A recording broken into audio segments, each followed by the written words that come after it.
Monday, ladies and gents, peeps of the stream. Alright, guys, I did not ignore you guys. I'm just getting everything settled in and getting started. Because, boy, howdy.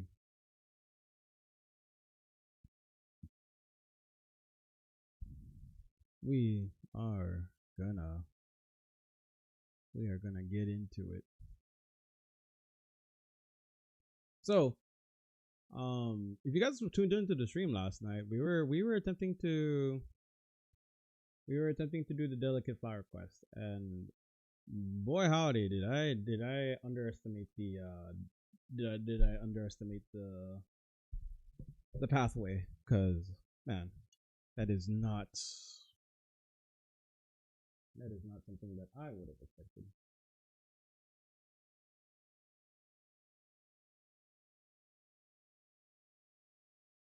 Yeah. Hey, what's up? What's up, Raiden? How we doing today?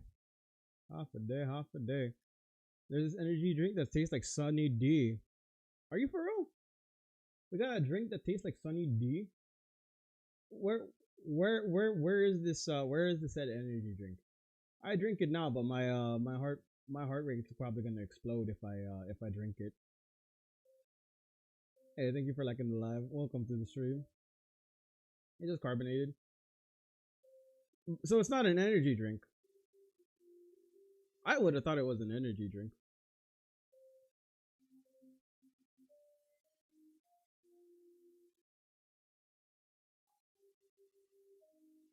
It's gonna be a very short stream until we yeah, welcome to the early afternoon stream.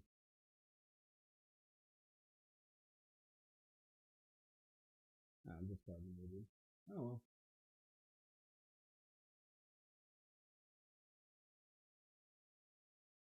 All right, we have react to memes. We're gonna react to memes. What's there in the meme channel?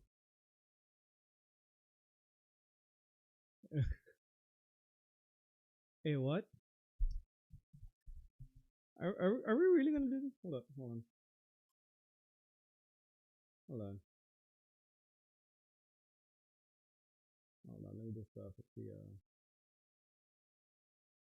I haven't seen. Yeah, I don't know, man. Discord's been getting kind of weird. Nothing new as of new. All right. Well, let's take a look at this this meme. I see Steel Ball run, so I'm like, let's take a look see here.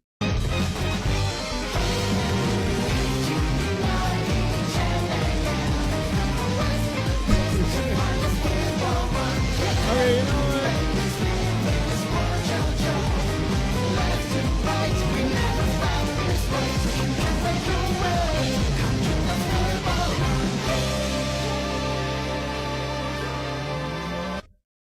All right. Beautiful. I like this. I like this a lot. Oh, actually, there is something I wanna react to. There was this video I saw. Now I don't know. Have you guys seen this was actually something that this was actually something that I saw. Media chat. Oh, the media chat. What's in the media chat? Oh wait, this is the one I reacted to? The boy's looks do nothing for me. His personality is no less repugnant. Then why do you obsess over him? It's his butt. I'm sorry? You heard me perfectly. His rear, his luscious rump, his ass, okay? I can't believe what I'm hearing. My brain refuses to register it as something you'd say. One of your many limitations, Seraphim. Excuse me? What anime is it? When he saw Emperor Napoleon on horseback, the philosopher Hegel was nearly moved to tears. Lo, there sits the world's soul, he said. Wait, what? Ethics, tradition, morality, all of them folded in their common dust, perished, dispersed in the wake of history's momentum, and now there is no going back. I'm stricken, by a perfect ass. Bruh. What was I looking at here? I was gonna say Summer Kaguro, but I was like, it looks like it. It looks like it, but I'm pretty sure that's not it. Hold on.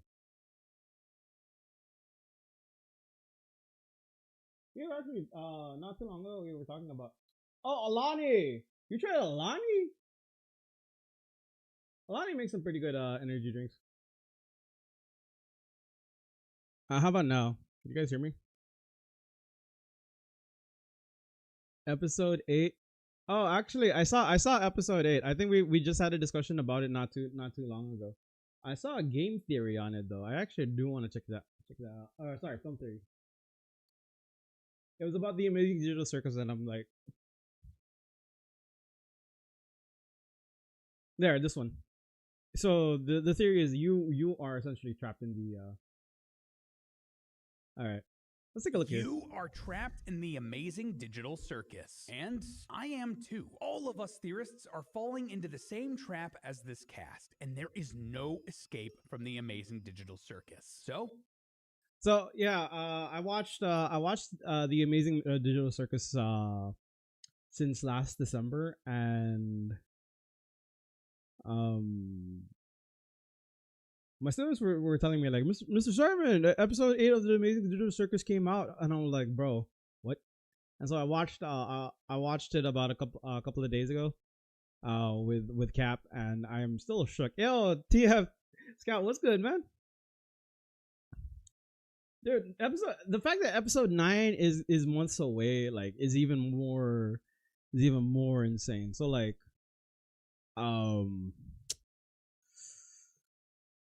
yeah, well, I'm kind of curious to see how this theory is gonna work out though.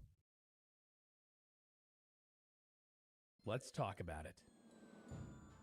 Hello, Internet! Welcome to Film Theory, the show that either tells the truth or lies. I'm the one that tells lies. Dude, you ruined it. Hey gang, a new episode of the Amazing Digital Circus just dropped, so, you know, I wanted to hop back into that world again. But, well, we're taking a bit of a swing here. Not because I necessarily think that this theory is wrong or anything like that, but because this is coming out the very same weekend as a brand new episode of the show. Generally, it takes us 2 weeks to actually make one of these theories, one to research and write it, and one to edit it, so this video won't be addressing anything in episode 8 beyond what's in the trailer. But even then, well, I will say though, episode 8 was a mind blow for me. Like, so much so because it's like, what happens after that? well, episode 7 gave us a lot to talk about. See, doing theories about the Amazing Digital Circus has always been a strange experience for me. I mean, just look at one of our videos last year where I talk about how we were just wrong about the series. But recently, it's been even more challenging because of the events of episode 7. Yeah, in case you need a refresher, I'm gonna call it right here because like, we talked about it a little bit more, a little bit about it last night. more challenging But like, because of there's clearly got to be a bit of biblical reference here, because it's like, this guy is Abel and this is Cain, and well, if you watch, spoiler alert, if you watch straight into episode, if you watch towards the end of episode 7, you see that Cain kills Abel. So like, well, he deletes Abel, but it's not like necessarily kill. Hey, what's good, Caleb? How we doing? the events of episode 7. Yeah, in case you need a refresher, this episode has the cast meet up with a secret cast member who's been lurking in the background of several episodes. A mannequin named Abel. He claims that he's a human who was given an NPC's appearance and therefore has been overlooked by Cain, and that he's been able to sneak around in the background because of it. He explains that he and Kinger were the ones that invented the digital circus together at a company called C&A, and then leads the... Oh, wait. Hold up. I'm pretty sure when they mentioned Cain, right? It was CAINE. So C&A could be Cain and Abel. Just a thought. But more importantly, like, yeah, this there was a very interesting exposition here because it introduces the relationship between Kinger and Abel, but they don't. Abel doesn't mention too much into why Kinger can't be trusted according to Abel. Circus together at a company called CNA, and then leads the cast on a quest to escape the circus. And I mean, hey, that sounds great. That confirms some of our theories, right? However, at the end of the episode, Jax foils the plot and forces everyone to stay in the circus. But then Kane appears and explains that if I stream Fortnite, it's probably gonna be in the morning. But like, real. There was I'm probably gonna do it like Kinger's past is still on a mystery, Twitch. and the escape was a lie. It was all just an adventure that Kane cooked up because he knew the cast wanted out of the circus, and this was his best shot to give them what they wanted. And again, this was probably the worst rage bait by far, because it's like you give them an opportunity to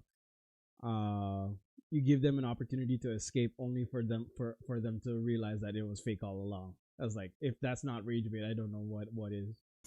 Was all an adventure, yes, and one I've been cooking up for a good long while. We'd previously speculated that theorists weren't going to be quote-unquote happy with episode 7 because it was going to be shutting down a lot of the things that the community was putting together about escaping the circus. And, well... Yeah, see, Kane and Abel. Heck, this episode even went out of its way to poke some good-hearted fun at the whole religious I'm telling you! Out when the show first aired, and now I called it! Out of context compilations. To be honest, I've been stuck thinking about this and how exactly to approach the show now.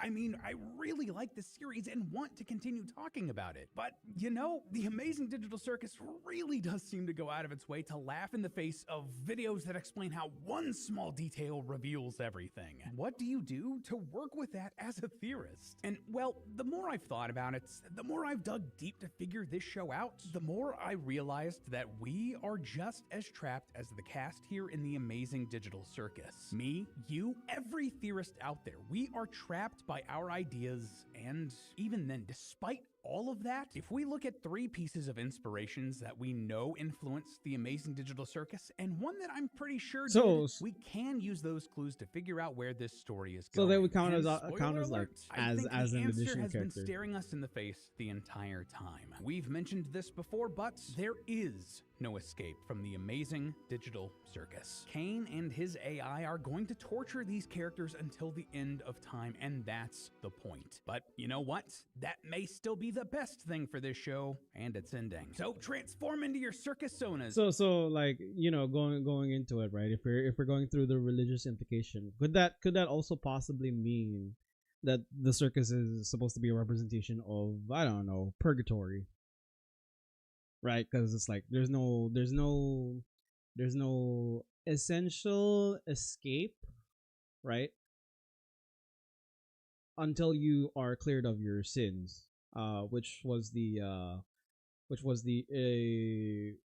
essential part of purgatory, right? Because you're not dead. Well, your soul is not officially dead when you enter in the state of purgatory. So it's like, if I remember, you are put under judgment and you're trying to atone your sins while you're in purgatory so that you can go to heaven, according to most Christian religions, right? This is based on what I remember. Friends, as we once again venture into the Amazing Digital Circus. So like I'm also thinking, like, if that's the case, could that also possibly mean that most of the characters are here because of a sort of sin that they committed, but in which case, like, it doesn't go too much into that. They talk about they talk about their past lives, but that's about as far as it goes. What are the 3 influences I mentioned earlier? Well, first up, let's talk about I Have No Mouth and I Must Scream. We've talked about this story very briefly before in a previous Digital Circus theory, but in case you need a refresher, or you weren't forced to read this one in school, I Have No Mouth and I Must Scream is this is one of those cosmic horror books I've heard about a lot, but I don't have the mental capacity to like to read this. I mean, if ever given the opportunity to read this book, I probably would read with the lights on, and then I'm probably gonna spend about a month like sleeping with the lights on. Just the fact that, you know, you get a lot of mental torture out of this. The short story written by Harlan Ellison. It's set in a world where the Cold War escalated into World War III and then destroyed the planet. We wouldn't know anything about that, would we? Every country created their own supercomputers called Allied Master Computers, or AM for short. However, the computers eventually merge and gain true artificial intelligence, destroying humanity except for 5 individuals it keeps alive for its own amusement, forcing them to go on adventures that have no real.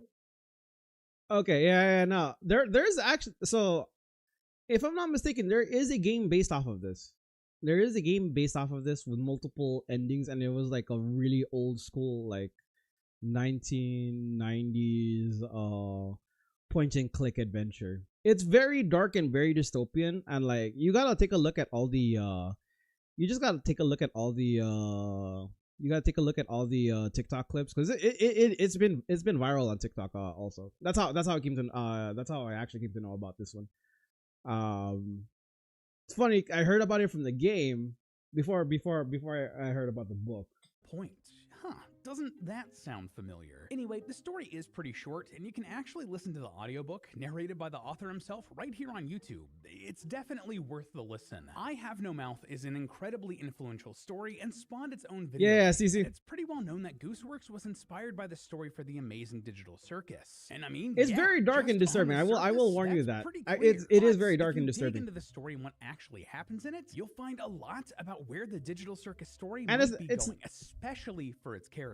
For instance, check out this quote from the short story. But even though we could call AM any damned thing we liked, could think the foulest thoughts of fused memory banks and corroded base plates, of burnt out circuits and shattered control bubbles, the machine would not tolerate our trying to escape. The human characters could think anything they wanted to about AM, but the thing that's interesting about I Have No Mouth and I Can't Scream is that these humans that AM collects, they're actually separated into different cages, and each of the cages represents a different form of torture. Like, for example, there's one guy that's terrified of the color yellow, and he's placed in a yellow cage, so he can't escape. The thing that even gets more disturbing than that is the fact that they can't even die. Like, if they die, then they restart the whole thing again. So they're basically succumb to their own torture.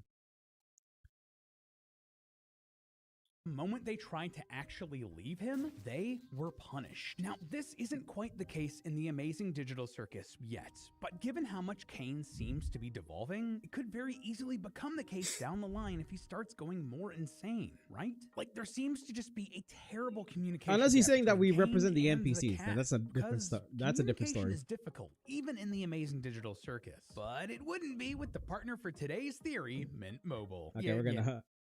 Yeah, we'll skip the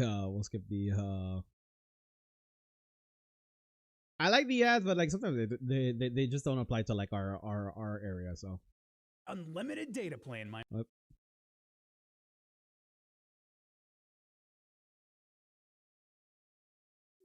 Gotta love ads. Personalities of all the characters within I Have No Mouth have been altered, either amplified into something terrible or changed in ways that conflict with the soul of the character. One was once handsome and intelligent, but now looks like a giant monkey and has been driven insane. Another was once peaceful and idealistic and was changed to be bored and apathetic. A third had his name stripped from him and is traumatized frequently. A fourth has been abused and programmed to enjoy it, and the narrator? Well, he believes that he hasn't been altered by Am, despite Am making him far more introverted and paranoid. Ironically, this makes him believe that the others hate him for not being changed despite truly having been. And as you can imagine, all of these are just terrible fates. Yeah, so these are the cages represented by each of the guys. Like these are their these are their torture cages, if you will. It's all good. It's all good, man. You gotta do what you gotta do. Appreciate you for tuning in, man. Now, obviously, this isn't exactly what happens to the characters in the Digital Circus. Like, their bodies seem to take on characteristics of their personalities already, which then amplify those personalities even further. We talked about this in depth before in our character studies, but just some top-level examples. Well, Zubul feels very uncomfortable in their body, so their design is very plug-and-play with different arms and legs and whatnot, so they can try to find something better. Gangulb seems to go back and forth wildly between being happy and sad, so they use the comedy and tragedy masks to show how they're feeling. We don't need to go through everybody, you get the idea. That being said, we also know that Cain can tweak their personalities. Let's skip this one, and also make Jax a vegan for the rest of the day. You can't do that.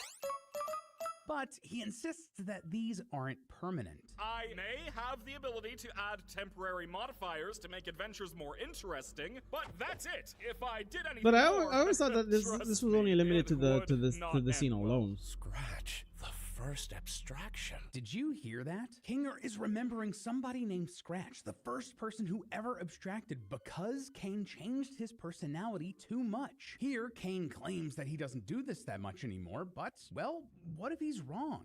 If he doesn't remember? Or what if he's just straight up lying? Next, both of these AIs throw these characters into wild goose.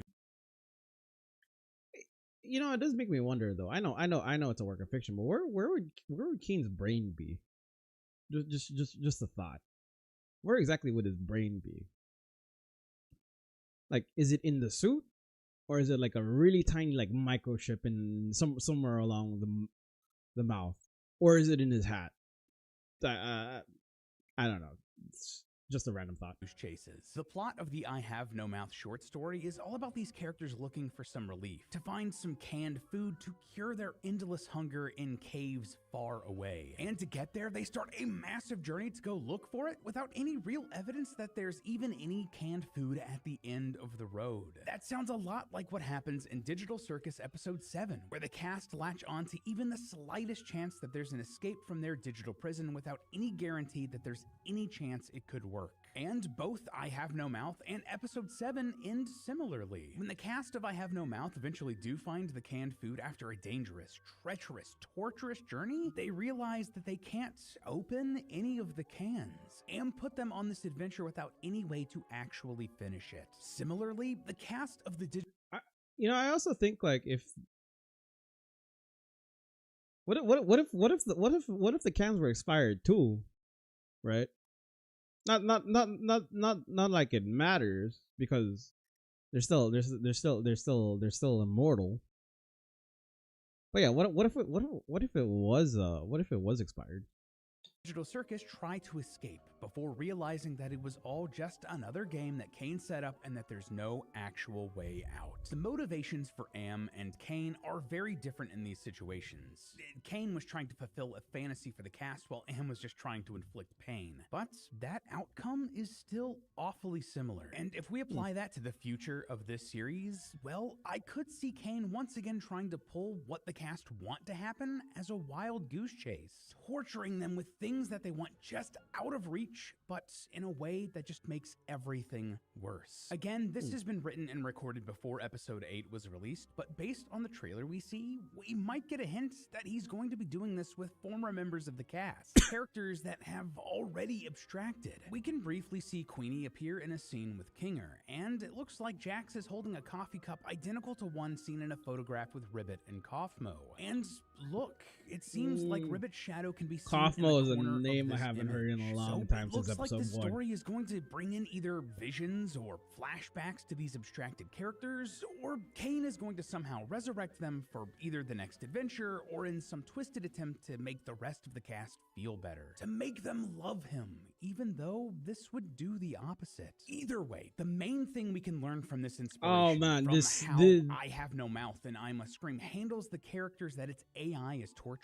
So the thing you have to learn about Am is that Am just like hates humans. He just like downright hates humans. This entire wall of text that you see here is like his angry letter to the world on how much he detests like the creation of humans and how humans have like led to their eventual destruction. And so he's punishing humans as a way for him to like get his eternal torment. he'll like he can't get any satisfaction out of this. He just has pure rage. And this is like one of the fears about like the possibility of AI coming in. Is like once like if AI ever becomes like self-aware, this is like one of the fears like of how AI would turn out in this case. Whether it's coming from a place of just wanting to make the cast happy or a secret urge to hurt them, Kane will keep dangling what the cast want in front of their faces, but he can never really give it to them. He can't offer them a way out or bring their friends back. There is no escape. And, well, that might not just apply to the cast, but for anything and everything in the circus. What do I mean by that? Why do I say it? Well, it's all because of the second piece of inspiration here, the 1998 film, The Truman Show. If I've never seen The Truman Show, The Truman Show yet. You absolutely should go watch it. It's a classic and one of the best performances of Jim Carrey's career. But the long and short of the plot, the movie follows Truman Burbank, a guy who's the star of the most popular reality TV series on the planet. Every waking moment of his life is recorded and broadcast for the world to see, and everything is part of the show. His friends, his job, even his wife. In fact, he straight up lives in a massive television set where everything and anything can be controlled. The lights, the day, the weather. But the twist? Truman doesn't know he's in a reality show. He's been...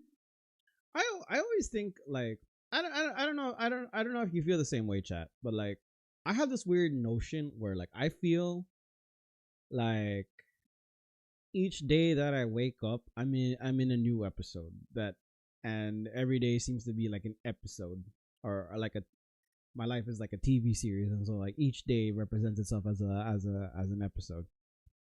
Not to say that I have like the intro and ending like your typical anime plot. I still think it's kind of interesting to note. I might actually since it's spring break, I might actually watch the Truman Show and let you know what my thoughts are on it, because I think I've heard a lot about the Truman Show, but I've never like understood the premise of it. So I think I might, especially now that I know that it's about a guy that's being viewed through a reality TV show, and like everybody can see his like every waking moment. It's like a live stream. Yeah, it's basically like a live stream. People watch it like for 24/7. Like I think I remember I did an article about this once where I talked about how Kai Cenat, right, when he was doing the 24-hour Mafia stream, and he had like cameras everywhere. Like, when you have cameras on you like 24/7, it's gonna feel weird, even if you're doing your own thing, right? Like, cause Kai did mention like throughout his 30-day Mafia-thon, he had the feeling of being stalked, like he was being watched by his every single movement, even after the whole incident. So just a mere possibility. Raised since birth, thinking that this is just his life. And the producers of the show do everything to keep the illusion alive for Truman to make the best show possible. Now, obviously, a lot of these ideas already line up with the digital circus. Everything in both series is constructed by the producers or by Kane. Everyone is watched all the time. Events are manipulated for the betterment of the show, and in a lot of cases, a lot would that is mean done like to keep the secret or mystique of the storyline going. But, of course, by the end of the film, Truman realizes what's going on. And in one of the most memorable moments from cinema, he says, "In case I don't see ya, good afternoon, good evening, and good night." Before disappearing through a door at the edge of the set. The visual of this shot is iconic and was actually recreated for the thumbnail for the trailer for episode 8, with Kane taking the place of Truman. Clearly, they want us to associate these moments, how the cast of the digital circus are basically Truman in this situation. But what's interesting, though, is that the person in place of Truman is here Kane, in this thumbnail image isn't one of the cast members, someone who is being toyed with or observed all the time. Someone like Pomni, who you think would be a perfect stand-in here. No, instead, it's Kane. Which then begs the question, is Kane actually the stand-in for Truman here? Are we supposed to sympathize with Kane? And the answer to that question isn't clear-cut. Actually, that okay.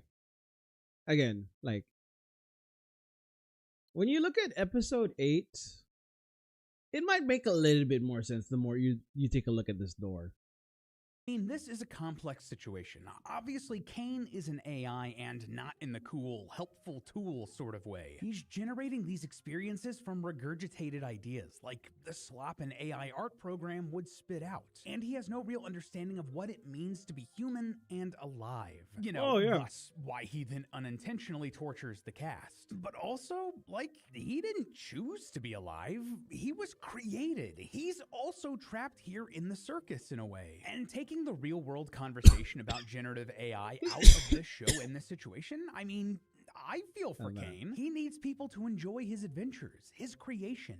He is trying to get the cast to talk to him, trying to interact with them, and yet they want nothing to do with him. He creates all of these things that he thinks are awesome for them, and they don't like any of his ideas. They just want something that he cannot give them. Honestly, in a lot of ways, he feels like a stand-in for an artist. Well, at least one here on the internet. So based on those two pieces of inspiration, there's no escape for the cast, but there's one more, and there's no escape for Kane and his crew either. But what about the world, the digital circus itself? Well, to get some answers there, we can look at influence number 3, a video game called The Stanley Parable. Dude, that's an old game, man. Office worker named Stanley who finds himself alone in his empty workplace.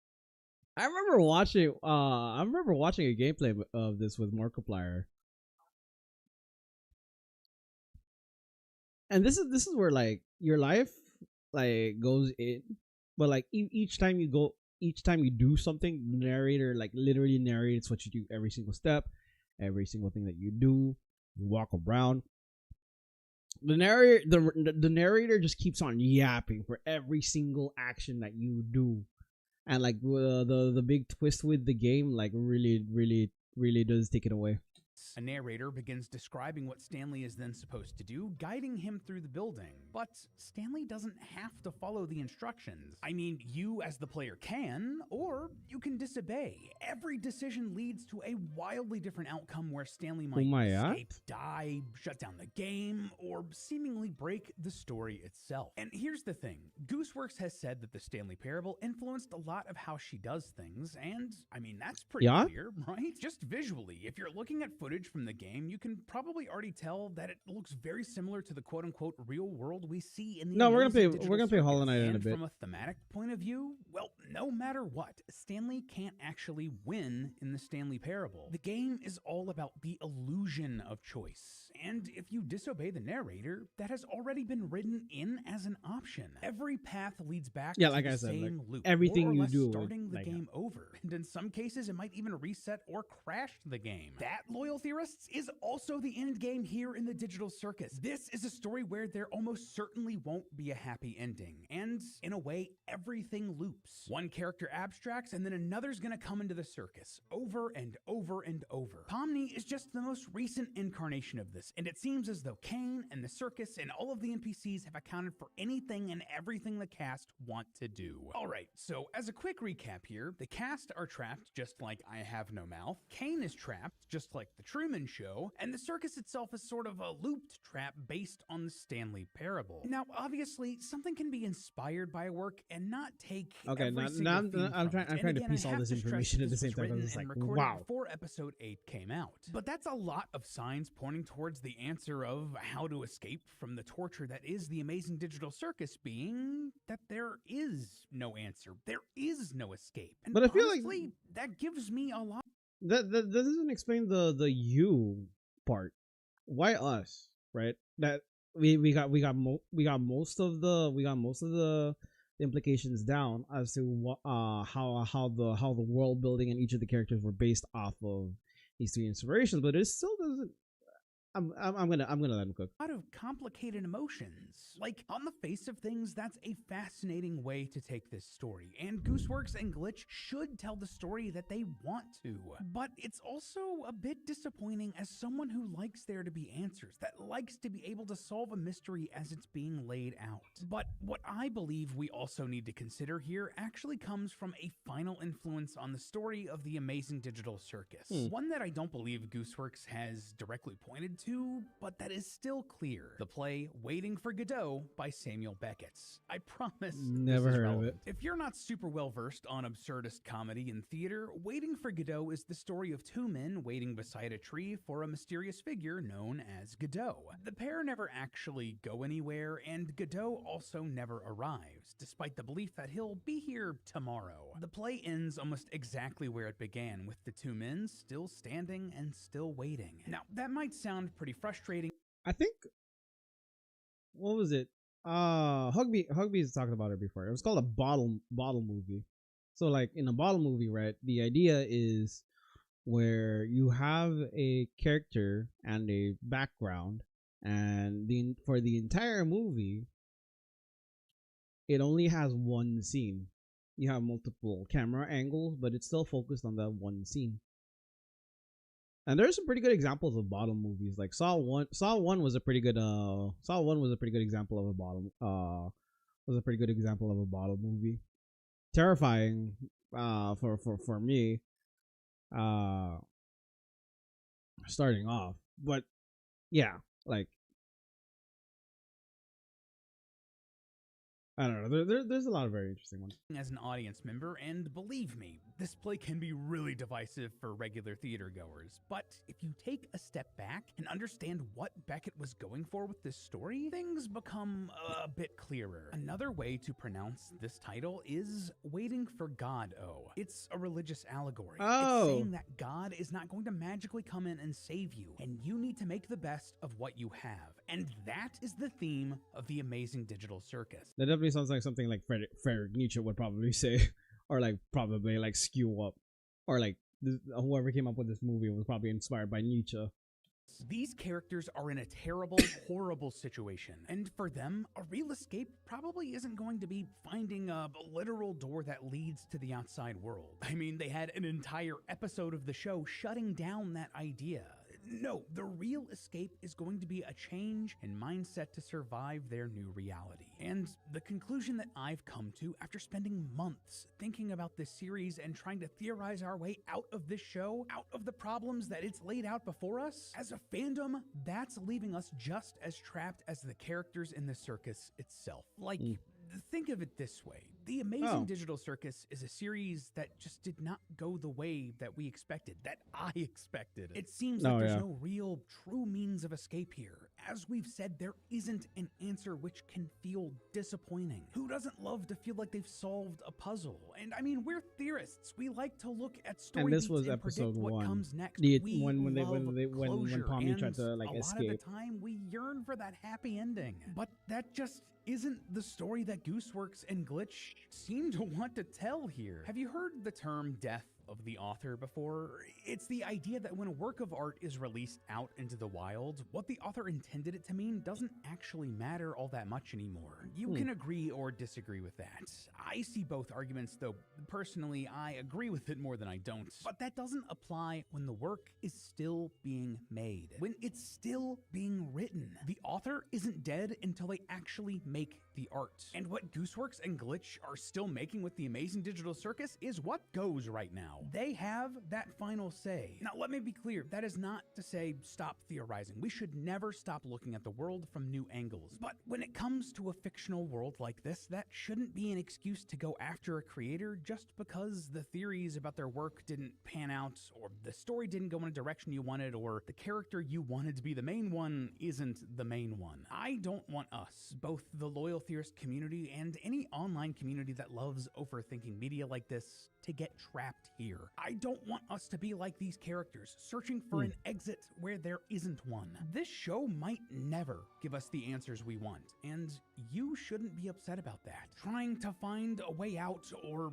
waiting for the voice of God to come in and fix everything to be exactly like we want it to be when that isn't what they're even trying to do. And hey, I mean, while I like to be right, I'm also okay being wrong. That's why I'm cool writing this theory before an episode comes out and releasing it 2 days later. Like, dog, do you know how scary that can be? And well, I mean, hey, if you ever do want the story to go in a different direction, we can always write fan fiction. But hey, that's just a theory. Here we go. Film theory. And cut. Up next on Film Theory, Gangle and Zooble from the Amazing Digital Circus are more than meets the eye. Man, I mean I have a lot I have a lot of things I want to say, but man,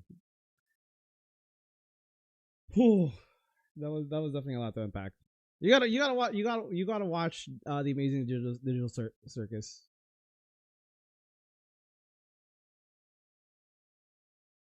Hey man, I'm sorry if you don't like the stutter. It's not something that I'm very comfortable with, but I'm trying. I'm trying my best not to stutter as much. Okay, no, it's totally fine. We're gonna go. All right, let's go into Hollow Knight. So today's mission, we are gonna take the flower, and we are trying not to. We're trying not to. We're trying not to drop the. Hey, what's good, babe? How we doing, bro? Thank you so much again for the. Thank you so much again for the heart. All right. So we're going in.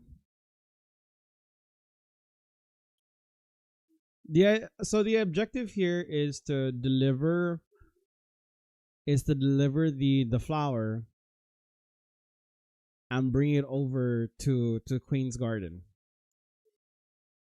And the reason why this scene has been one of the hardest is because like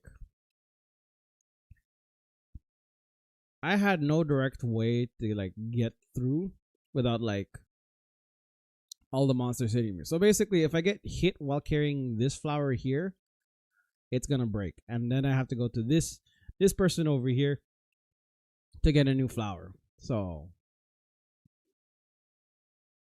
I was absolutely annoyed with that. But now here we are. We spent nearly an entire night like trying to fit.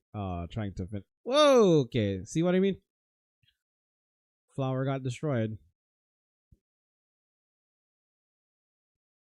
Flower got destroyed.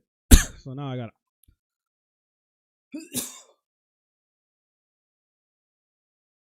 now I gotta like restart again. So yeah. Flower quest, today's objective to not get hit.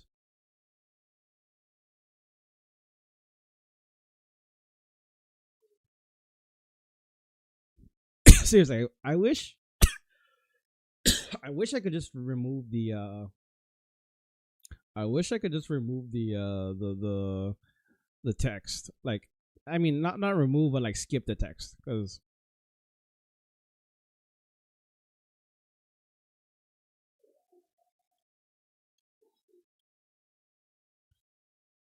okay. Killed him, we're good. Okay. So, again.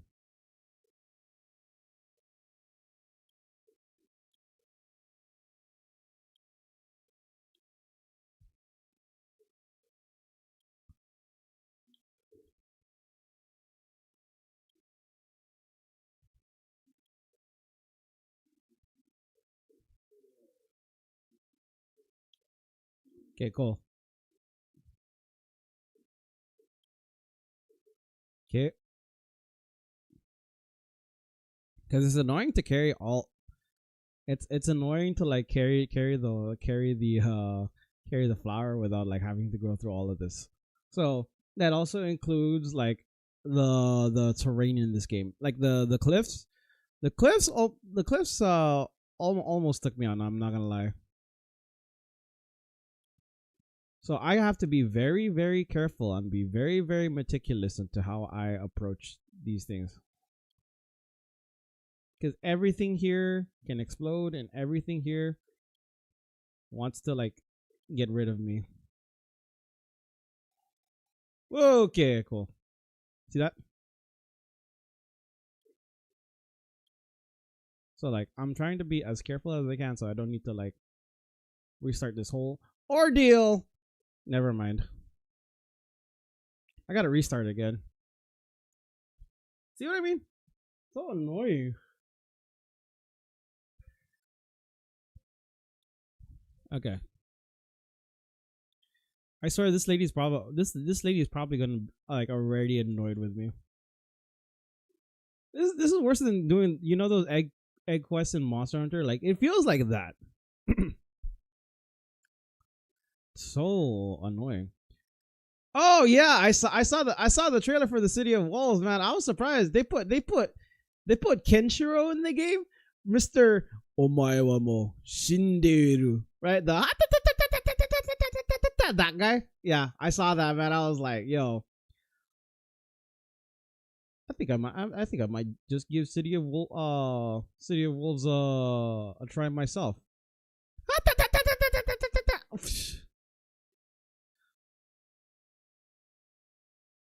Nani or something like that. Good times. Good times. Good times.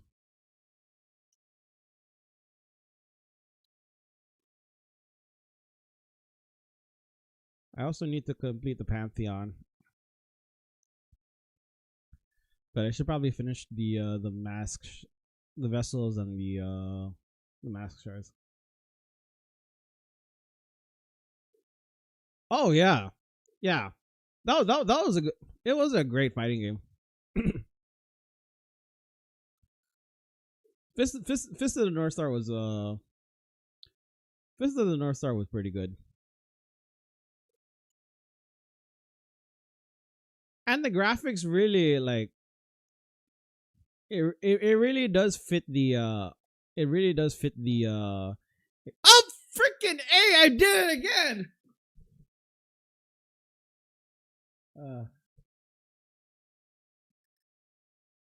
I feel like with most anime games, like you have to be like you have to like you would have to pay like a buttload of money to like even get their IP into the game. Maybe Weekend Madness. Hey, what's up, Snugs? So let me fill you in, chat. My job is to not get hit. I'm supposed to transport a flower into the other side of the game without getting hit, without taking any damage, and I've been doing a horrible job because I have taken multiple damages. This is my 3rd hour into the stream from last night. Yeah, it's a one hit challenge. Like if I get hit, I have to do the whole quest again. I give props for people that do the no hit runs, man. I can't imagine playing a Hollow Knight like with a no hit run. I think that's got to be nightmarish to think about. How we doing, Snugs? Yeah. Actually, let alone like people that play Elden Ring or Dark Souls. How do you do a no hit run there?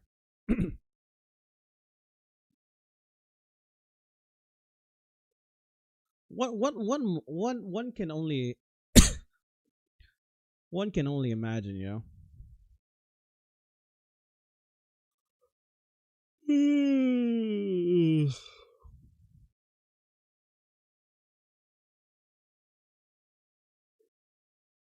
I should be taking a nap, but here I am trying to complete Hollow Knight.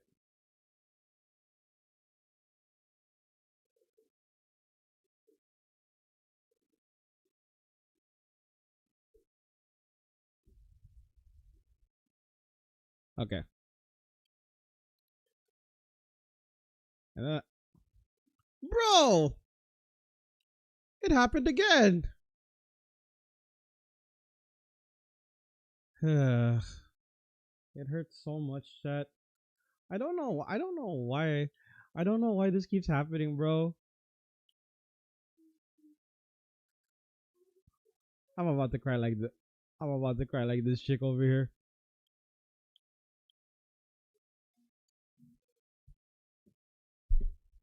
She's gotta be really annoyed with me, like dying every single time just to come back. Like, hey, I'm so sorry.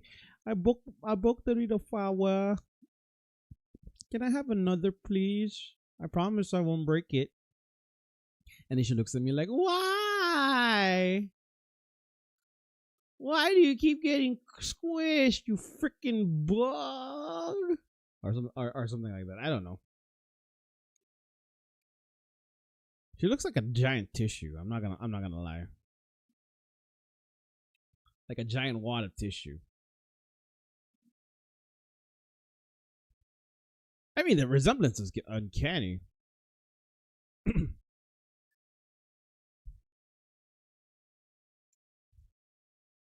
I'm just thinking, I'm so close to beating Silk Song. I would like to hit peak gaming right here.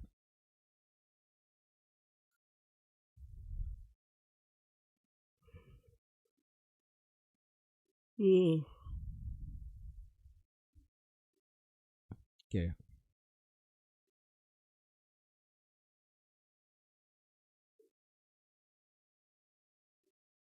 Okay.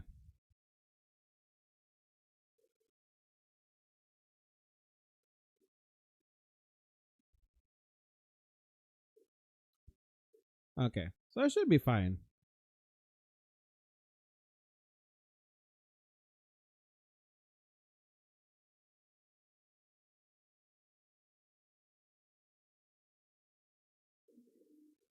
Get me out of here. Okay.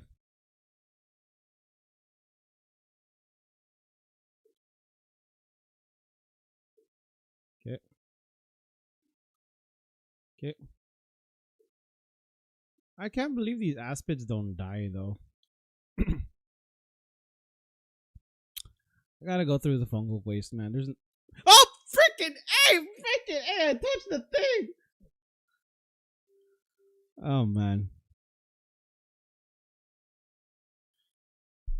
It's rough, man.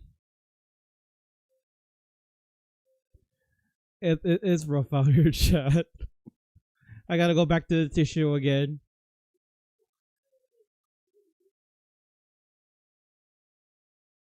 Or the used napkin. Dude, it's so sensitive, man. It's literally called a delicate flower. You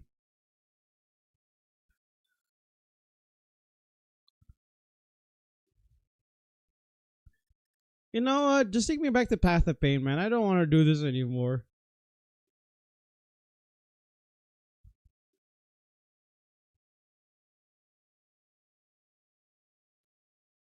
So annoying, man. I swear to God.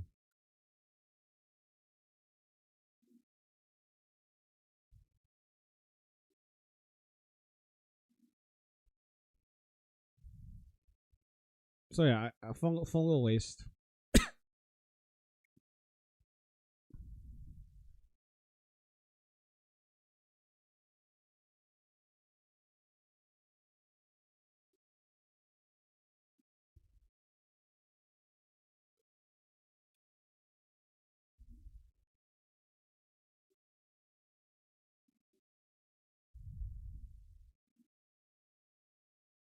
Oh, Super Mario Galaxy? Oh, are you talking about the movie? I'm also very excited for that. Too bad we can't watch the movie just yet.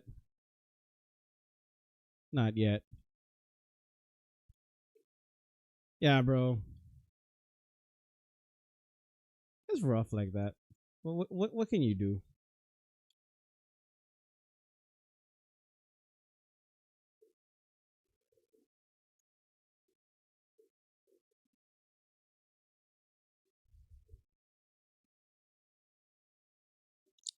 What a new perspective.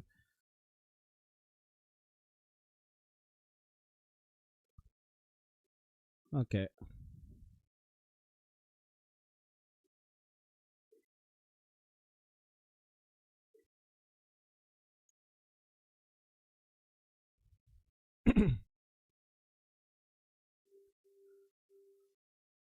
The one challenge. Wait a minute. Oh no, I gotta go the other way.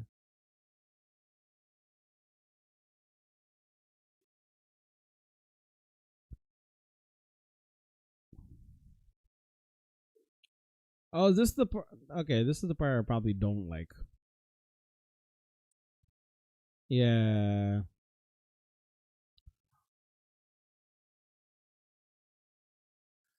Dude, I gotta go down. I gotta go the long way down.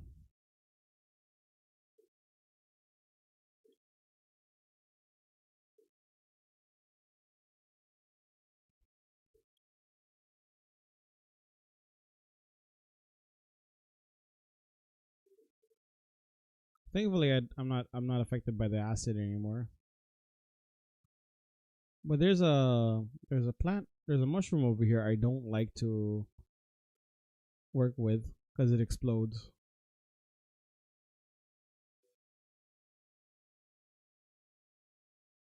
Oh, who they tease for the movie? Who did they tease for them? Oh, are you talking about Star Fox? Yeah, I saw that one.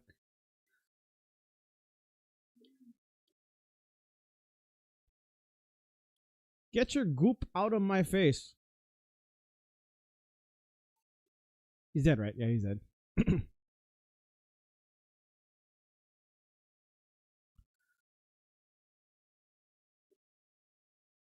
Star Fox, man, in a Super Mario movie. At this point, they're gonna put in all the Smash characters. They already got DK, but I mean DK was like already in the Mario series for quite some time. So like that's a given.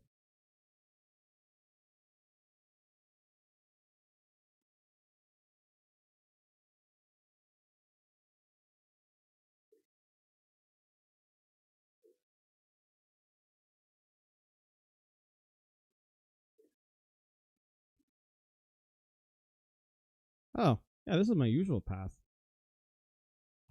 Okay, maybe I'm doing pretty good so far, surprisingly. I mean, yeah. Hey, should we play Mario Galaxy like in preparation for the Super Mario movie? Just a thought. Oh, that was close. Oh, okay. Oh, I almost got sprayed on.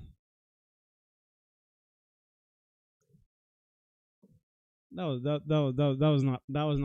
not cool, chat. I was about to get sprayed on with that orange stuff.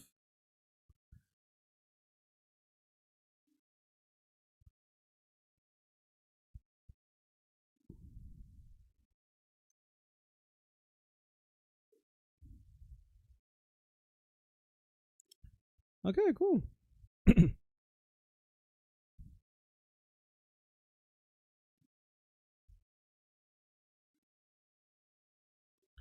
Okay. Maybe I'm not gonna have such a hard time. Maybe I can get out of this. Wait a minute.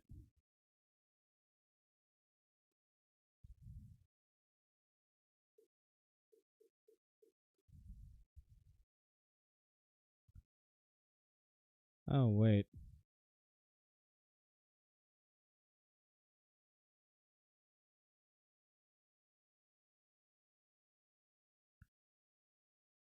How the hell do I get out of here? How the hell do I get out of here?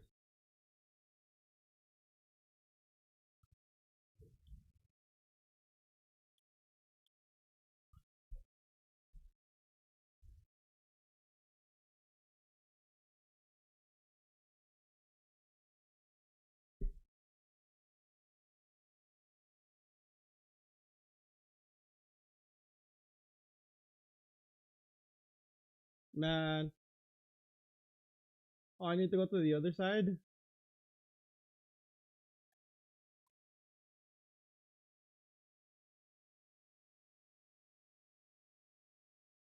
Damn. Okay. I still have the flower. Where's my other...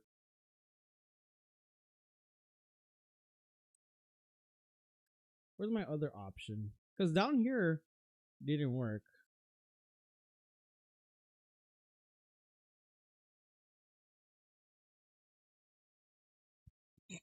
So I'm actually supposed to deliver the flower to this. See where my arrow is? Like this area over here.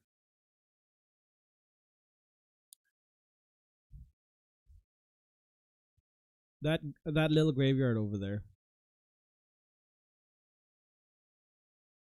And now I still have to like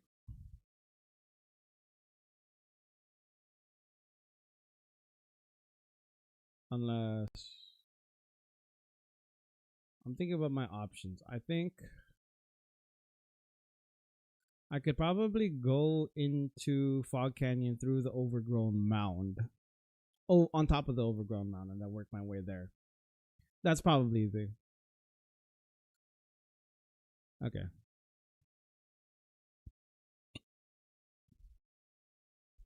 It's kind of annoying though. It presented itself as if I could. Oh my god!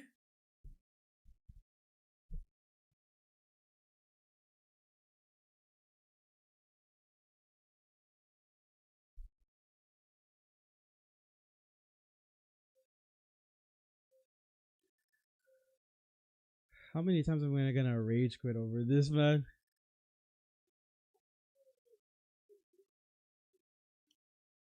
Okay.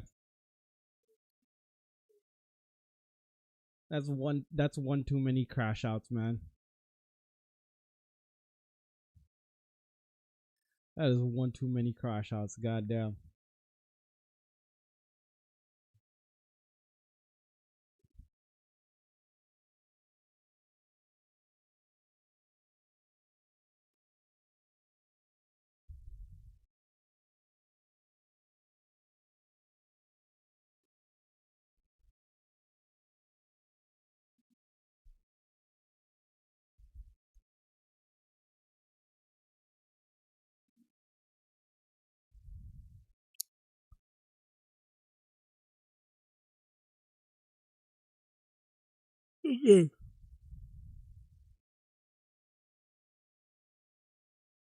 We are gonna pull through this shit.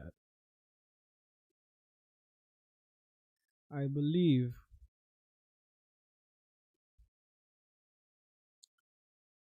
The only thing we gotta do is got to believe. Got to believe.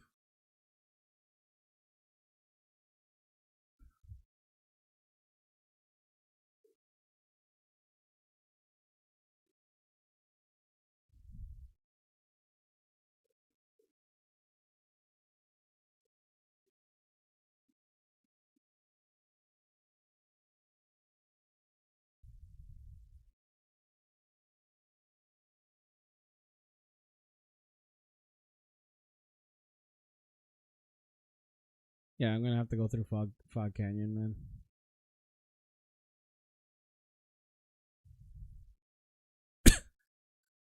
Either that or just go up Green Path. That might be the strat.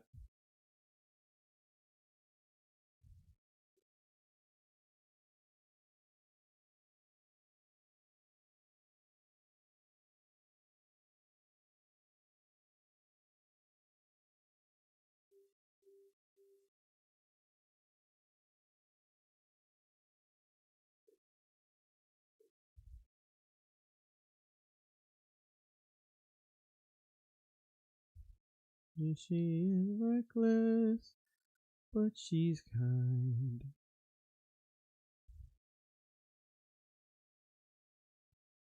She's all of this mixed up and baked into beautiful pie. She was lost, but she used to. Bro!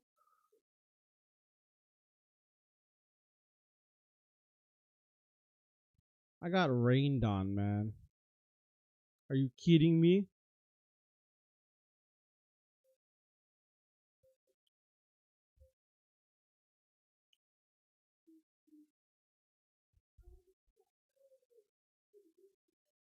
Listen, lady, I'm sorry. I didn't know about the orange showers, okay? It was just so horrible.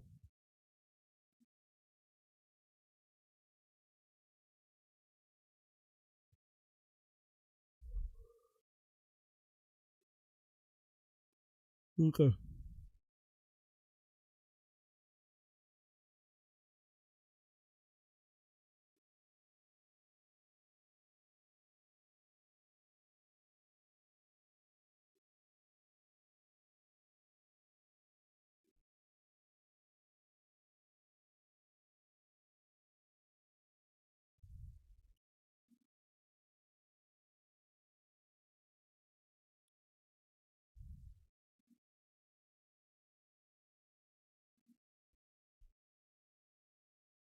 Okay.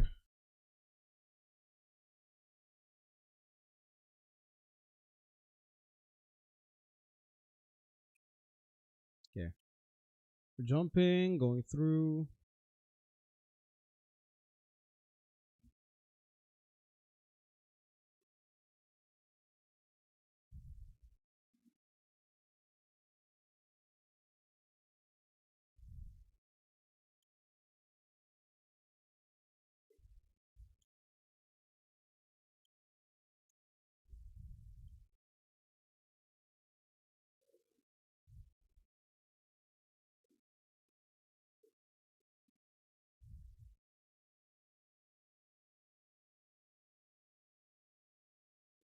Whoa, okay. Almost fell asleep for a bit there.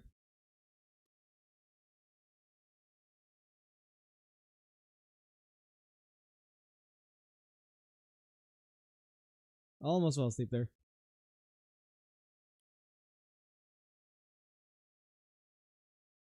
Are you okay? Go to sleep. I think I'll go take a nap after as I finish this. Your eye is low key twitching. Okay. I'm gonna do it right after if I don't make it past this area, I'm gonna go to sleep. Okay.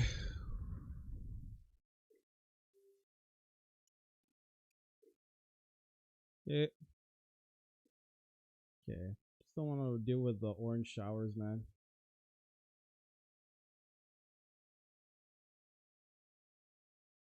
Whoops.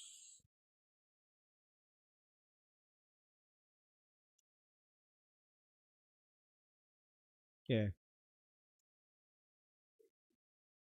Okay, dealt with that. Hopefully we don't have to deal with more orange showers here. Oops.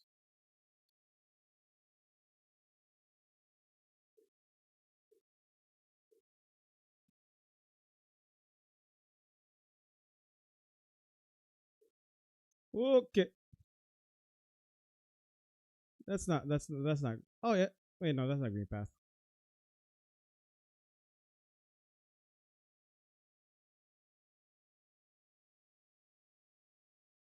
No, that's no, that's. Wait. Where are my grubs? What happened to my grubs? What did you do to the grubs? What did he do to the grubs, chat? This freaking guy eat them?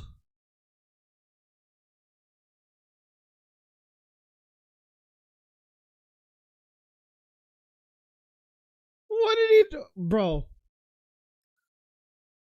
Don't worry. I freaking.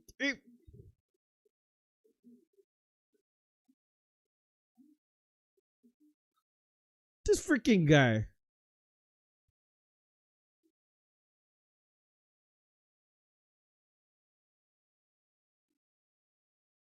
Dude, he really ate them? Bro. I don't know what's making me more mad. That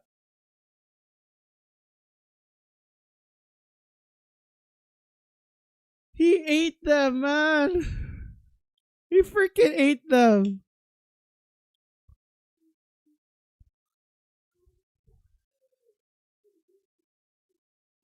Okay. Not have been wakened with rage. How dare you eat those babies, man?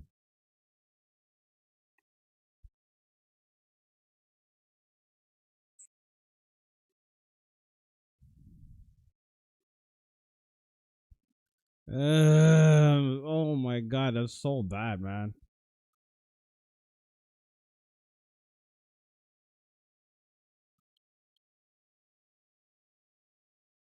It's so bad, man. I don't even know where to begin.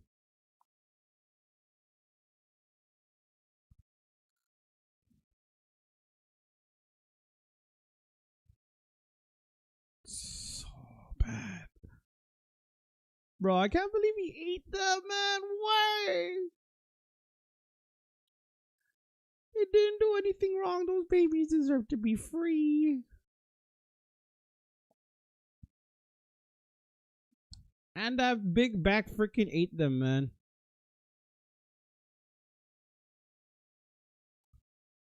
I'm disgusted.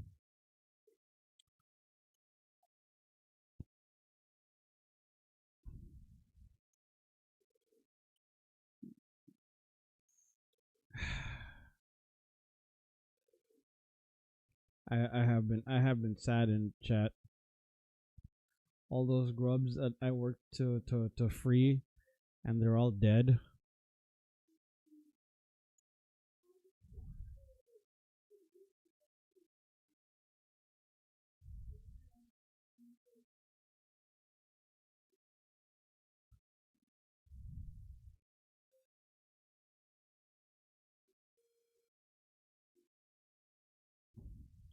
I'm sad. I witnessed the grubs and I saved them. I feel betrayed, chat. Why did you do that to my grubs?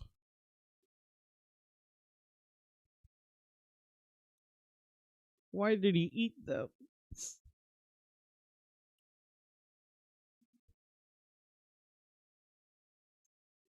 Damn, big back for real.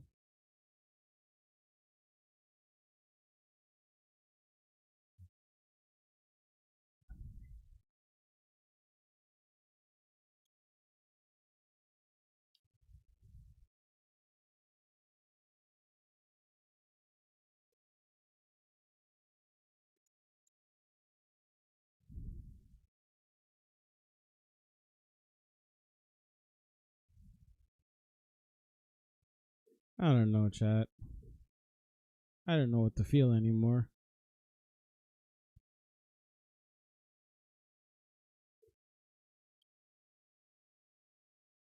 And they're gone.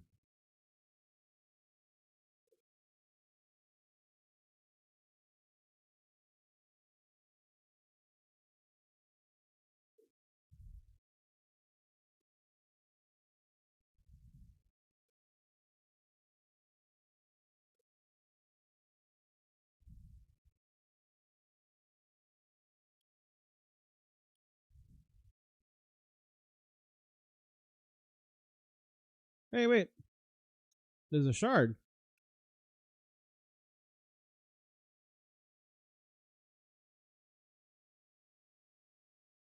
I'm gonna side quest a bit.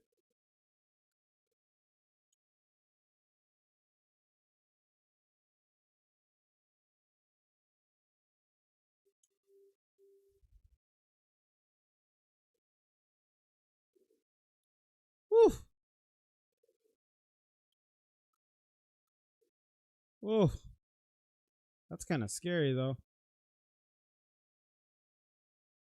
There we go. Okay. Hey. What are we at? 104. I got the other shard. Okay. Sorry. I got too preoccupied. I was like, okay. I forgot. I was still carrying on to the shard, chat. I was still carrying on to the shard. I'm locked in.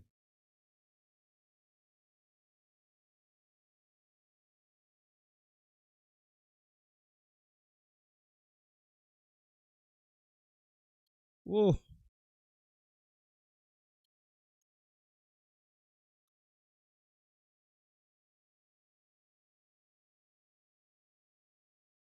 Okay.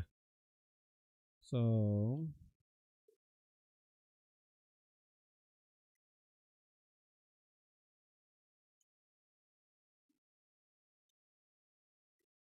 okay. Thanks you for exploding.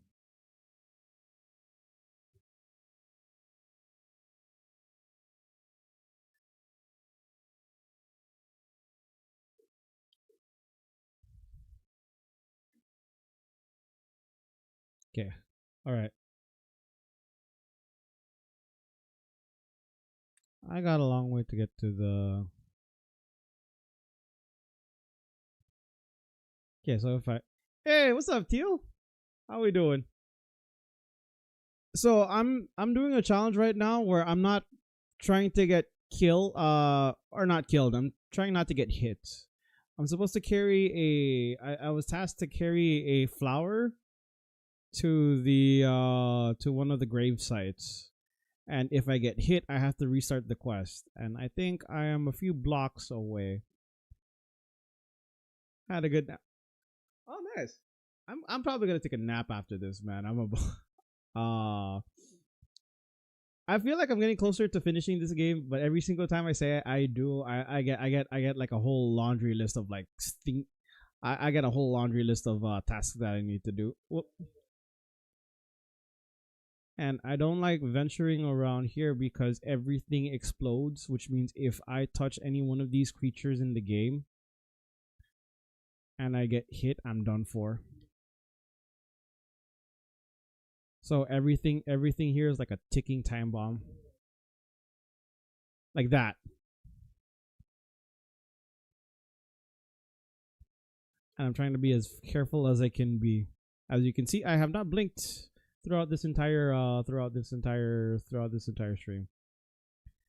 Although I may have fallen asleep in a couple of instances. Because I did attempt to do this last night. And I'm just taking the longer path here because one of my entryways has been blocked off. Oh! No! What? Now I got to restart. So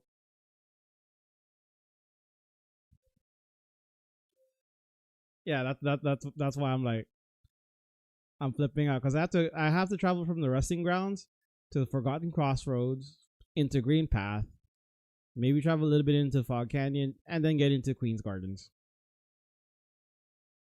It's just a mishmash of pathways I have to go through because my entryways are blocked off and I can't like. And you can see this person that I'm talking to right now is like, you can hear the screams in her voice.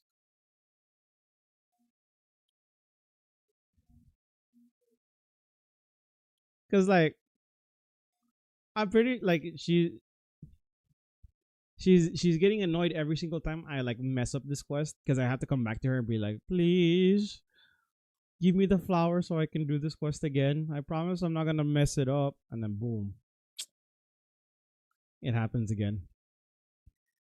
I can't fast travel or do any of that. I have to literally like travel like by foot. And thank God I can still use my skills. We're doing the delicate flower quest, Lion. That's what we're doing, good sir.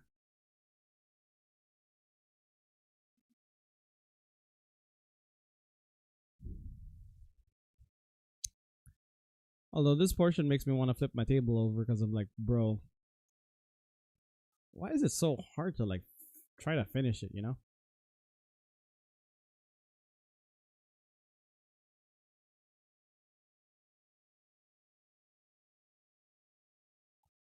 Okay.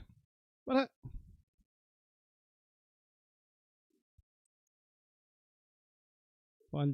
bro, this quest makes me want to like tear my hair apart right now.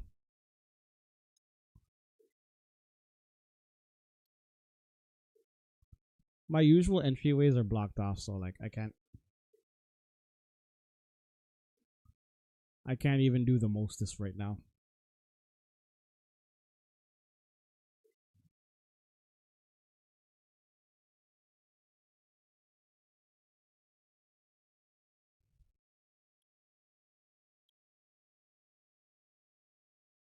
I feel like I made it so far, but it's like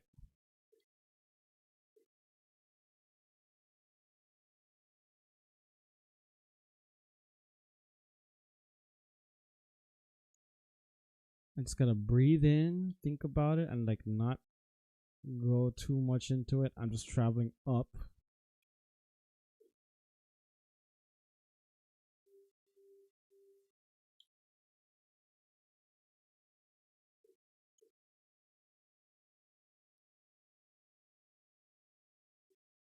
Okay.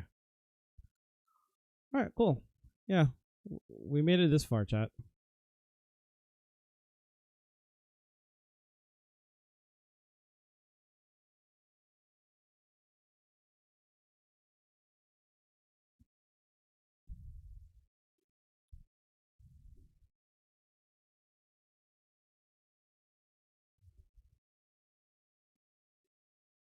I would like to say my path is clear, but it's like,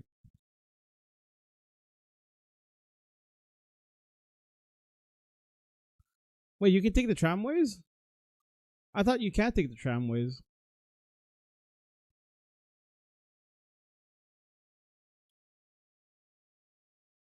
I know you can't take stags for sure.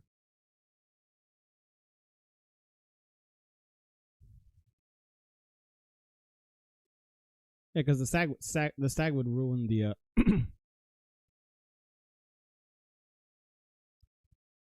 Yeah, the stag would ruin the whole thing.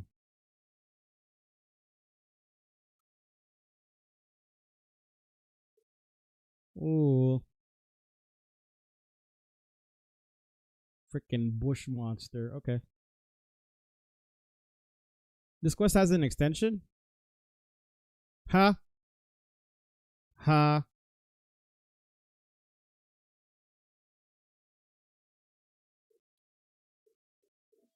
Oh, extra money. Okay.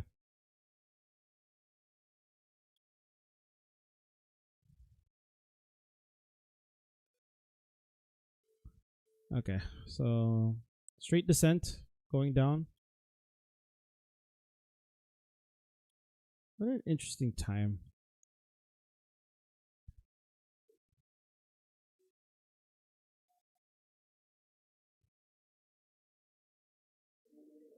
Okay, just going to wait for them to explode. Okay. Okay. 3 characters will accept the flower: Elder Bug in Dirtmouth, Nail Master Oro in the Halloween Cliffs, and Godseeker in the Trash Pit. Interesting.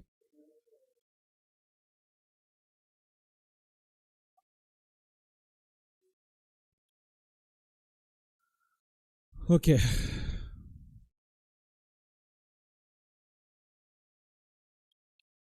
Elderbug is interesting. I wonder why.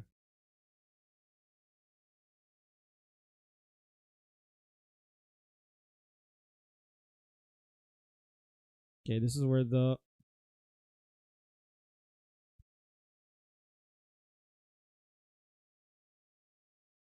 okay.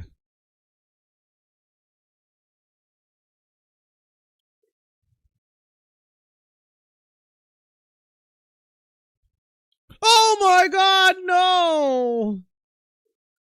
Bro, I gotta restart again. I hate this. Giving the flower to Godseeker unlocks an alternate ending for beating Pantheon 5? Really now?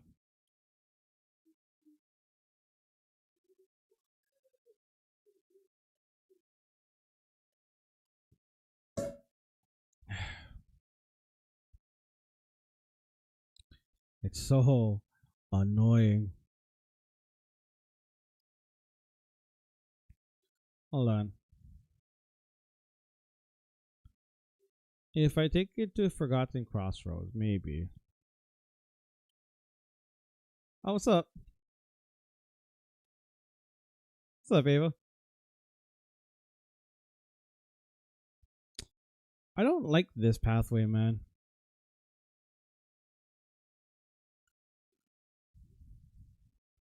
I feel like I got a lot farther here than I did with the like that run was a lot farther.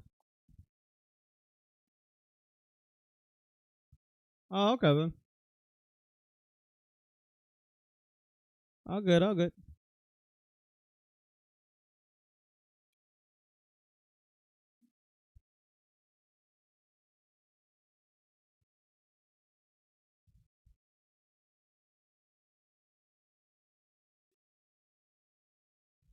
Okay.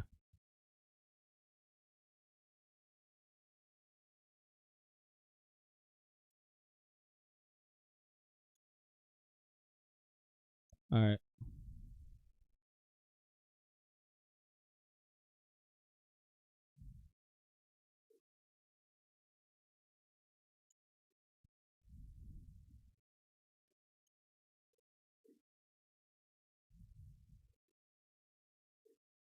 How much more suffering must I take?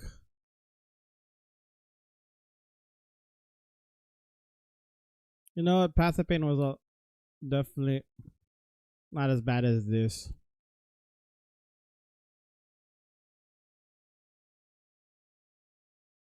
The other two are just kind of cute gifts.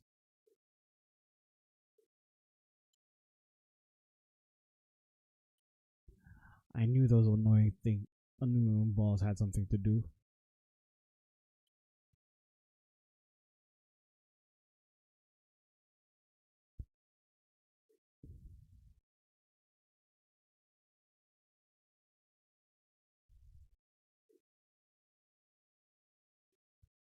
Okay.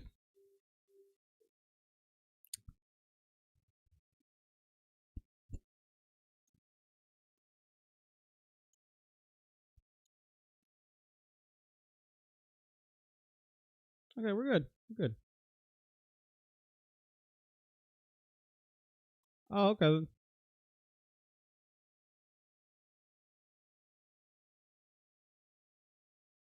Oh, come on, bro. All right.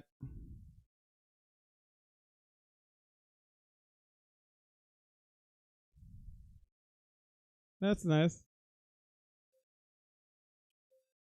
Okay.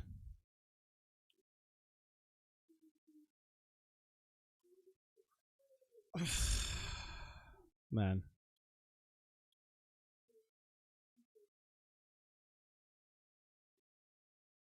You know what? Maybe I should take the transit.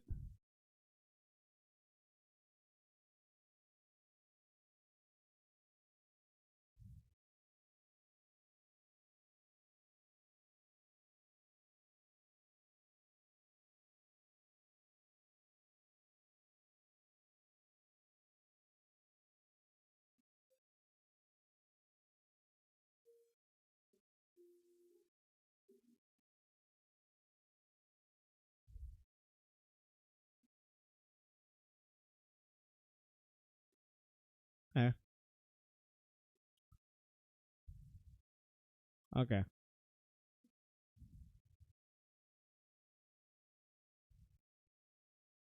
I I really don't know if oh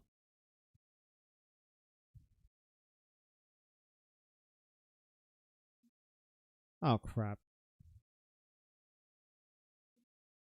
But the flower doesn't get destroyed from the tram. When you're playing Silk Song, after I finish Hollow Knight, after I finish 112, as soon as I get 112, oh, oh, my flower is still intact. Nice.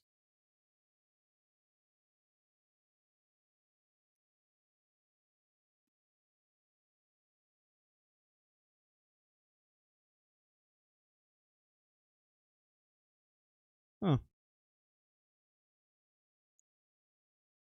Whoa. Yeah. I should not have sat at the bench, because then I have to deal with these guys.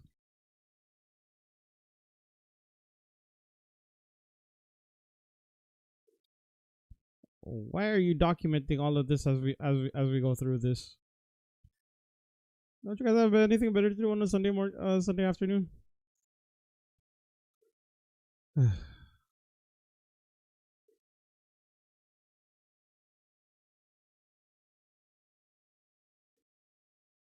Man, you're not gonna like Silk Song if you hate this quest. Oh God!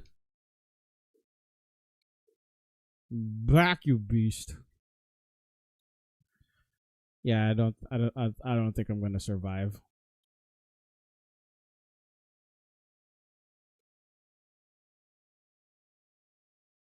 I don't think I survived long enough in Silk Song.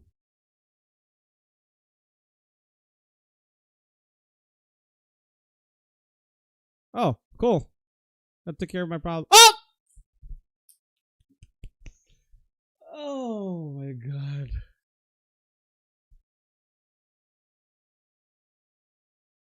That was so bad.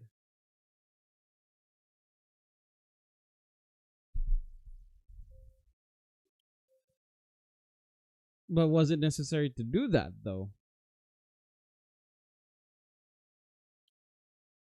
Yeah, I forgot about the explosion.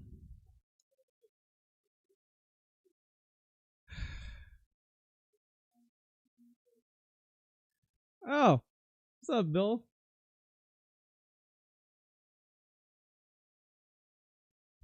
You beat Radiance? Hey, let's go. I don't like this quest, man.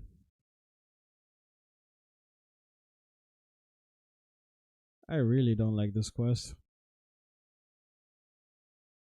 But I need 112%. Whoa, whoa, whoa!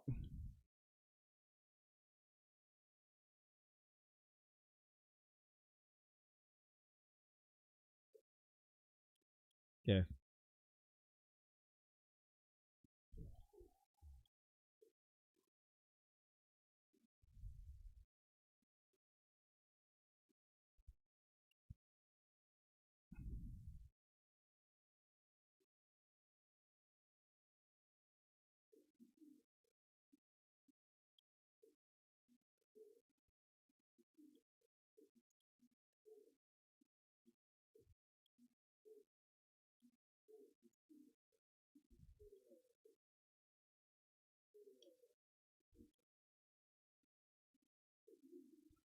Okay, cool.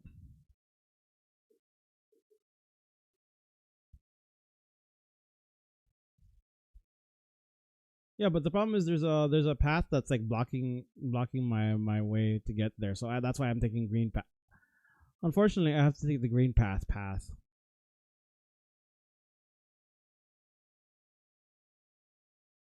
That's why I'm doing all of this, unfortunately.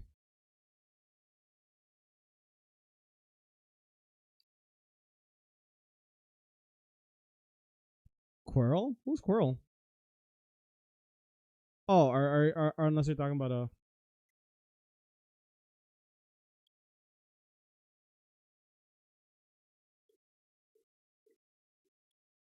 Just clear all the monsters I need to fight in this.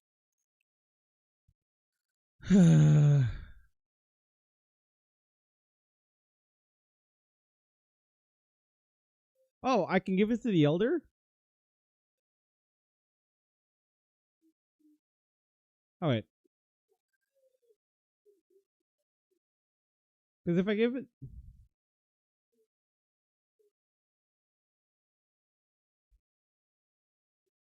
Oh.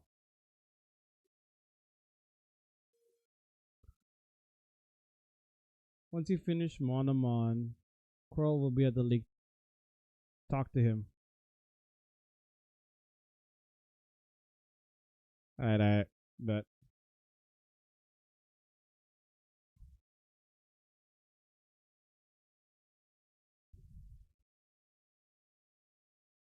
Hey, where does this lead me to? Oh, that's the City of Tears.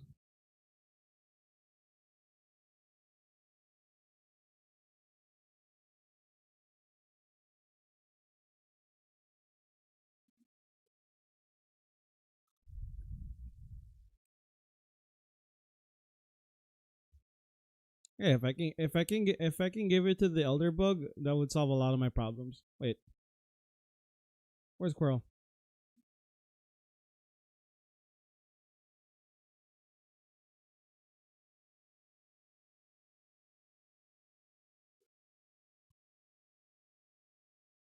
Oh,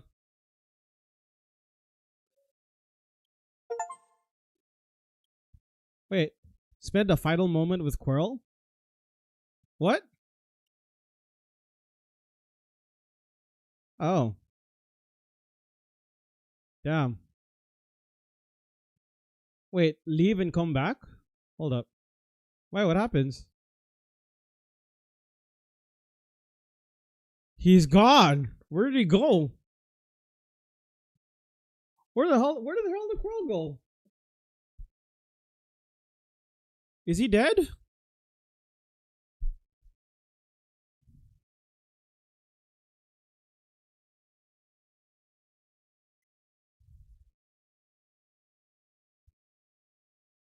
Damn. Damn, bro. He's having a swim. Don't worry. Okay. All right. So he's not dead. But he said, the achievement the achievement said enjoy a final moment with Quirrell, and I was like, what? Enjoy a final moment with Quirrell? Do I give it, like, do I legit give it to the Elder Bug?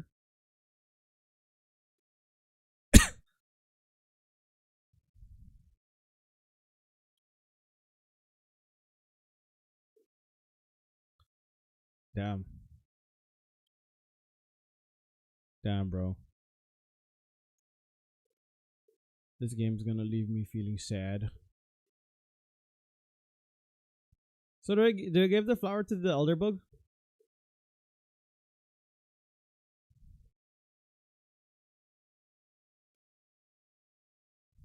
Oh, need to do Mantis Grave first. So I gotta go to the Mantis Grave. Okay.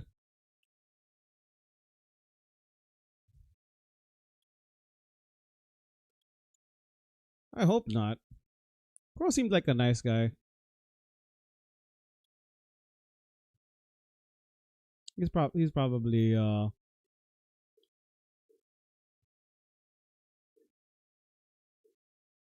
just probably making the most out of his life. Who knows? Who's to say?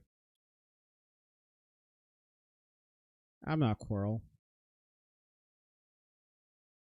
But I imagine he'd be at peace.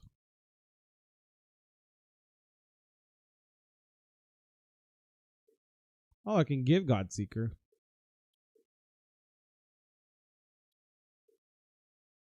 No! Freaking. Okay, you know what? I'm gonna use the rifle first.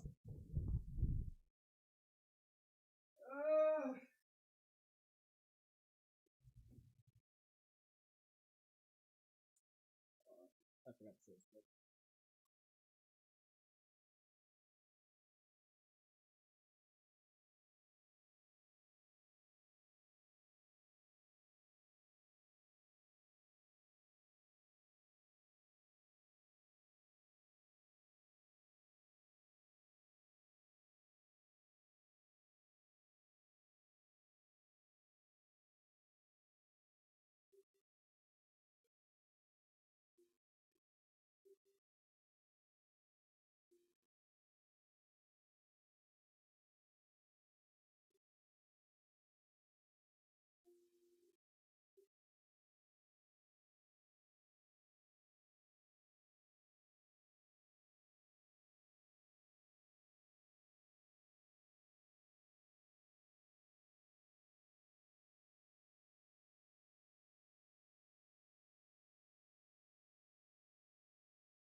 Man, Chad, I don't even know.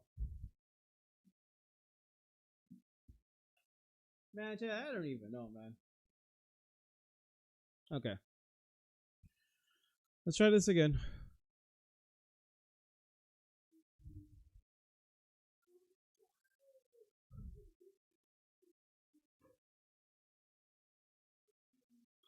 Oh my.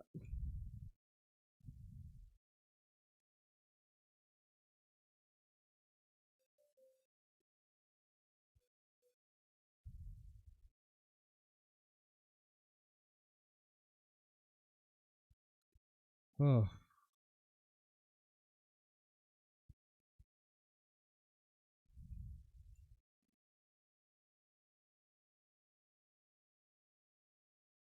Okay. I think yeah, no, that's the thing. It takes a lot of time. That's the thing that makes me want to like flip my computer sometimes, because it's like, why must I be put through this suffering? All this for a mask shard.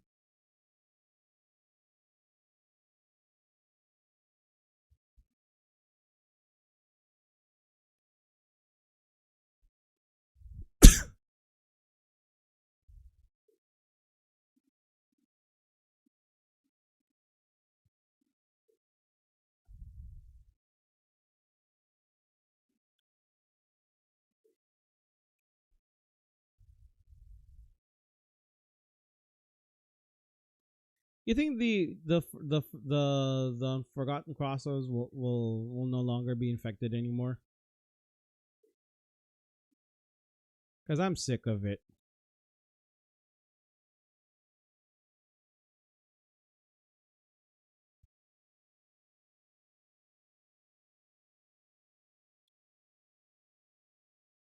Just a thought.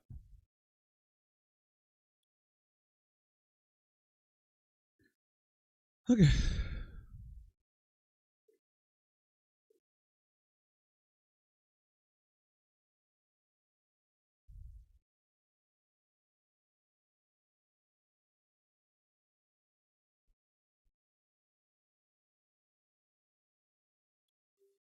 Bro.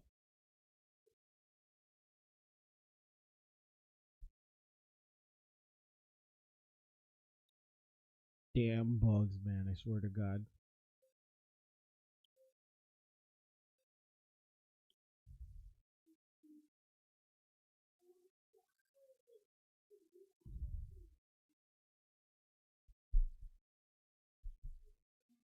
Okay.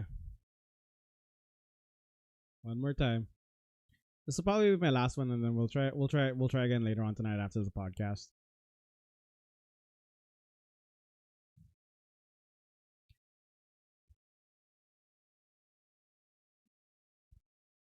I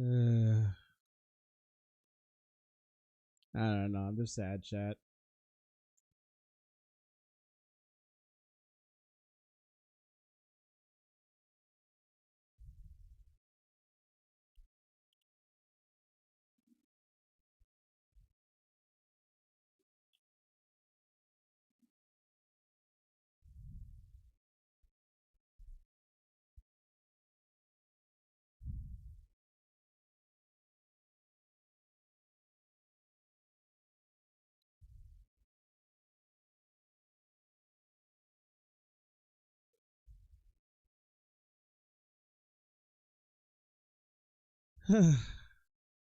I'm just trying so hard.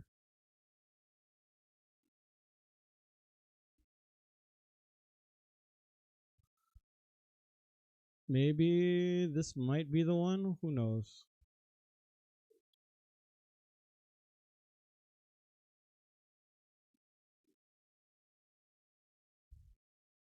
Jump, jump, jump.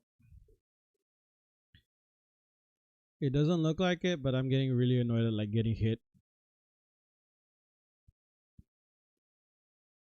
And all these hits are like slowly taking me out, man.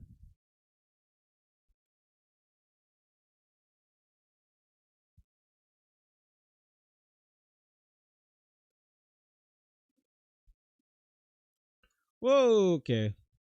No, no, no explodey time for you.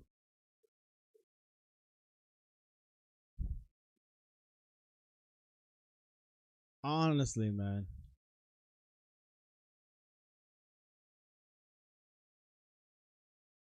Yeah. Ooh. Yeah.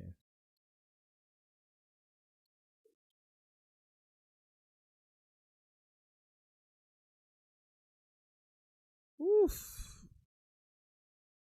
So I don't need to.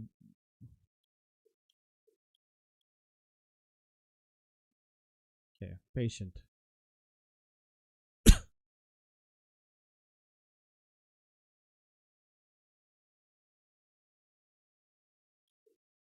Get the hell away from me. Oh, it melted into the acid. Okay, that's great.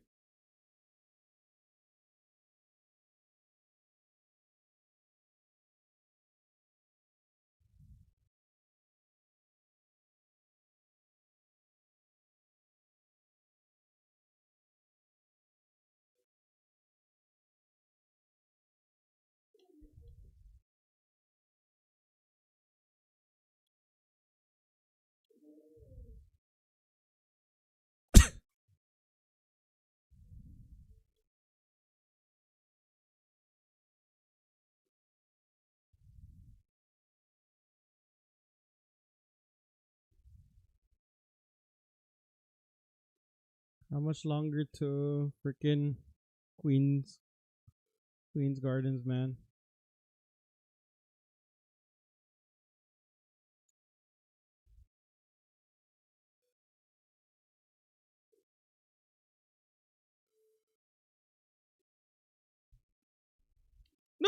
No, stupid mosquito. Okay.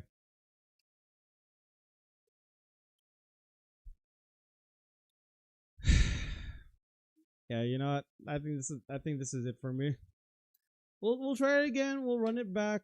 Hopefully things are a lot better from there. I will catch you guys. I will catch you guys later as we do our after the podcast. So hope to see you guys there. We're gonna be playing some Hollow Knight after dark. So yeah.